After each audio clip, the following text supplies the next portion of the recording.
Our next speaker is Mrs. Bolanle Austen Peters. Bolanle Austen Peters has a master's degree in international law from the London School of Economics and Political Science and a law degree from the University of Lagos. She is the founder of Terra Culture, an educational and recreational organization set up to promote the richness and diversity of Nigerian languages, arts, and culture. Terra Culture in 2009 established the TKMG Auction House in collaboration with My Dream Gallery. The auction house has organized 8 very successful art auctions. Bolanle Austen Peters Productions was created in 2013 to raise the bar in Nigeria's theater by producing world-class theatrical productions, Broadway-style musicals such as Saro the Musical, Waka the Musical. It has ventured into filmmaking with the first feature film, 93 Days, a film based on the true story of the Ebola crisis in Nigeria. She is a public speaker on entrepreneurship and has won numerous awards internationally and locally. We're always delighted to have her at the platform. So please join me as we welcome her warmly as she speaks on creativity, innovation, leading to development.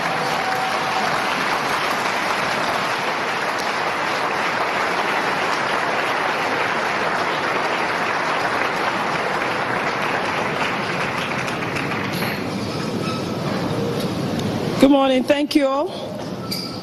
Can you hear me? Yes.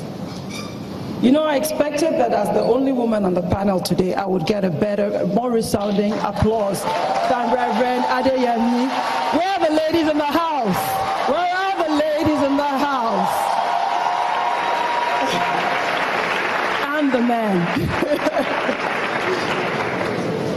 Happy Independence Day, Nigeria. And I'd like to thank Pastor Poju and the Covenant Christian Center for inviting me yet again. Like Mr. Adeni that mentioned earlier, this is, I think, my 3rd or 4th time at the Covenant Christian Center. So it's beginning to feel like home for me. Right, so, you know, when I was asked to come this time around, I was told to choose a topic that fit within the overall theme of Nigeria's economic value. And I asked myself, as a creative person, what I could possibly talk about in terms of the economy of Nigeria. And what came to mind was are we okay? Yeah. All right. And what came to mind was that as a creative person, I have to look at this from a creative perspective. The truth of the matter is, everywhere you go today, everyone is talking about the economy. We talk about, the economists will tell you there is hyperinflation. They will say there is inflation. They will tell us there is recession. And so many big words that they all keep churning out. But the truth of the matter is, the words don't matter. What matters is the reality on the ground. The fact of the matter is, there's extreme poverty now in Nigeria. People are incapable of feeding themselves the way they used to in the past. Healthcare, where available, is unaffordable. Unemployment is on the rise. So for people like us who are in the private sector, on a daily basis, we're bombarded with CVs, people looking for work. Not that they do not want to work, but there's just no jobs for them. So I asked myself, like Pastor Adeyemi said previously, it's not that we don't know the answers to these problems. You know, everybody keeps coming up with all these big terminologies, but something is missing. So I said we must begin to look at our problems in Nigeria creatively and ask ourselves, what is the missing link? And I'm delighted to note that the first 2 speakers that came before me were spot on. The missing link is the human resource that we are not investing in Nigeria. It's that simple. You know, if you look at what has happened to us in Nigeria from a historical perspective, let's go back to where we started from. Before independence in 1956, we found oil. And everybody got so excited that at a point, Nigeria said that their problem was not having money, but how to spend money. At that same time, round about the same time, Norway found oil. Today, Norway has savings in excess of billions of dollars in their sovereign wealth fund. We have nothing to show for it. So the analogy that I draw always is that Nigeria is like a spoiled child of a rich parent. We've got something for doing nothing. That bred a kind of complacency and indolence in us as a group of people. So we stopped thinking. We stopped thinking to the point that even when we had raw materials, we could not finish or make them into finished products. So let's take oil as an example. We found oil. We would export the oil because somehow we have some extraterrestrial beings somewhere outside of Nigeria that would process it for us and bring it back to us as finished products. As if that wasn't bad enough, we run a system of government, the federal system, which is not a bad thing in itself. But the fact of the matter is it also bred a form of dependency in us as a group. So states stop thinking. If they don't get their federal allocation, nothing happens in their states. So when federal government grinds to a halt, everybody begins to panic because there is no money coming in. Prior to oil, the states did exist.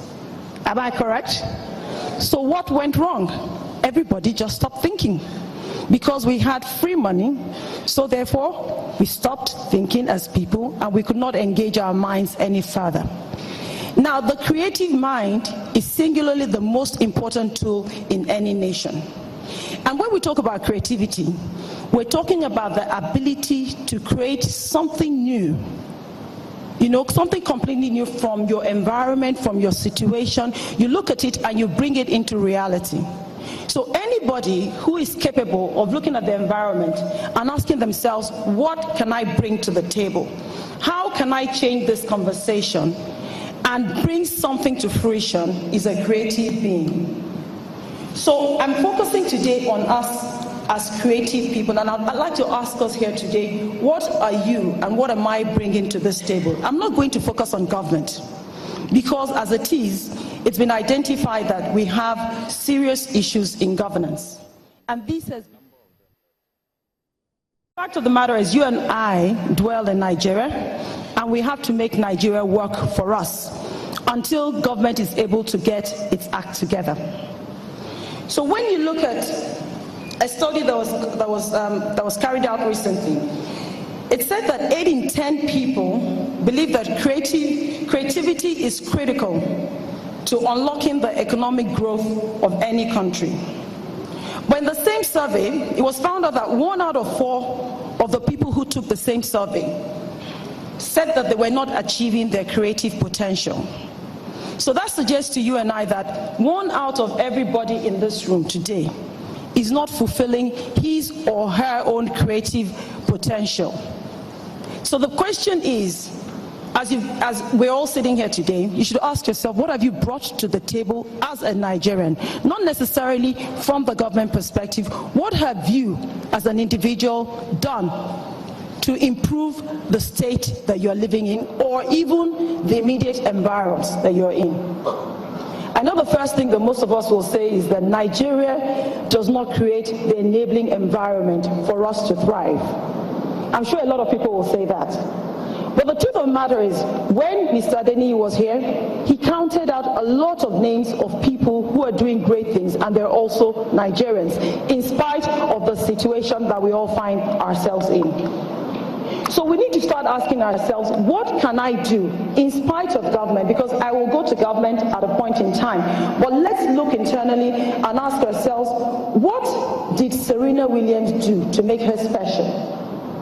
What did the Einsteins of this world do to make them special? And when you begin to look at people like that, I'd like to challenge each and every one of us here to start thinking like that. That how do I look at my space and bring something new to the table and create something from almost nothing? So what typically people like that, what they do is they look at an opportunity in the system. They see a gap.